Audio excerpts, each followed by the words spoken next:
नमस्कार बहनों, आज हम लेकर आए हैं आषाढ़ माह के कृष्ण पक्ष की एकादशी तिथि को आने वाली योगिनी एकादशी व्रत कथा। धार्मिक मान्यता के अनुसार विधि विधान से योगिनी एकादशी व्रत को करने से 88,000 ब्राह्मणों को भोजन करने के बराबर का फल मिलता है। इसलिए इस व्रत का अपना विशेष महत्व है। योगिनी एकादशी पर भगवान विष्णु की पूजा करना शुभ फलदायी माना गया है। जो भक्त योगिनी एकादशी पर भगवान विष्णु की पूजा अर्चना करते हैं उन्हें पाप कर्मों से मुक्ति मिलती है। ये भी कहा जाता है कि योगिनी एकादशी व्रत करने वालों को मृत्यु के बाद भगवान विष्णु के चरणों में जगह प्राप्त होती है। साथ ही आषाढ़ कृष्ण पक्ष की एकादशी के दिन योगिनी एकादशी व्रत कथा को सुनने से व्रत का वास्तविक फल प्राप्त होता है। तो आइए जानते हैं योगिनी एकादशी की तिथि और व्रत कथा के बारे में। पौराणिक कथा के अनुसार स्वर्ग धाम की अलकापुरी नामक नगरी में कुबेर नाम का राजा रहता था। वह शिव भक्त था और प्रतिदिन भगवान शिव की पूजा किया करता था। हेम नाम का एक माली पूजा के लिए राजा के यहाँ फूल लाया करता था। हेम की विशालाक्ष्मी नाम की एक सुंदर स्त्री थी। एक दिन वह मानसरोवर से पुष्प तो ले आया, लेकिन कामासक्त होने के कारण वह अपनी स्त्री से हास्य विनोद तथा रमण करने लगा। उधर राजा उसकी दोपहर तक राह देखता रहा। अंत में राजा कुबेर ने सेवकों को आज्ञा दी कि तुम लोग जाकर माली के न आने का कारण पता करो, क्योंकि वह अभी तक पुष्प लेकर नहीं आया।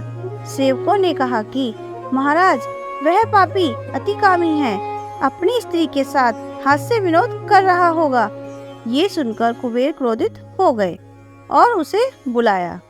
राजा कुबेर ने क्रोध में आकर कहा, तूने मेरे परम पूजनीय ईश्वरों के ईश्वर श्री शिवजी महाराज का अनादर किया है, इसलिए मैं तुझे श्राप देता हूँ कि तू स्त्री का वियोग सहेगा और मृत्यु लोक में जाकर कोढ़ी होगा।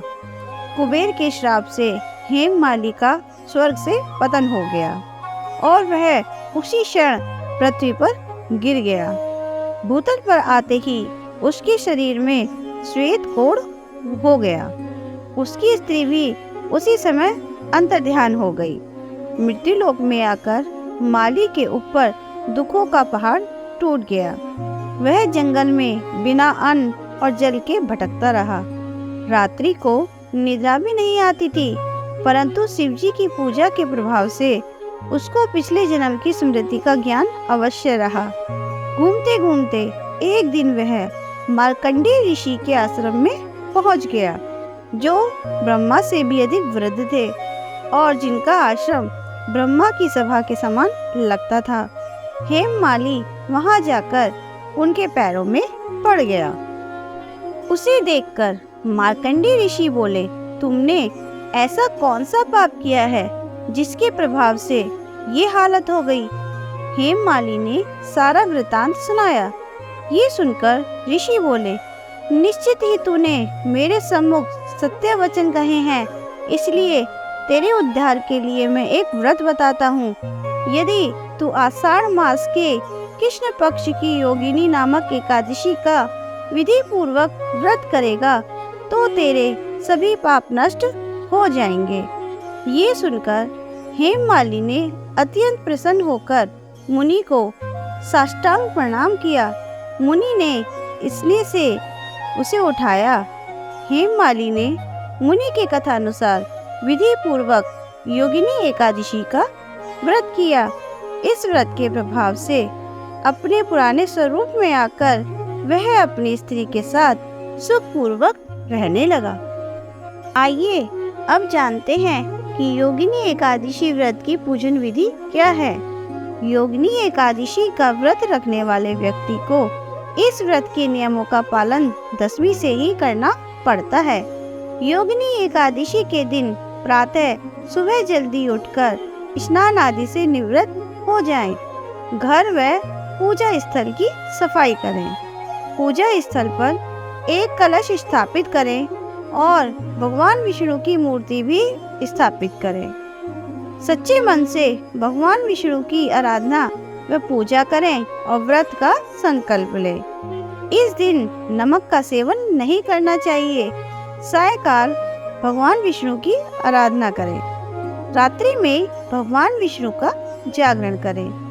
इस दिन दान का भी विशेष महत्व होता है, अतः इस दिन दान करना चाहिए।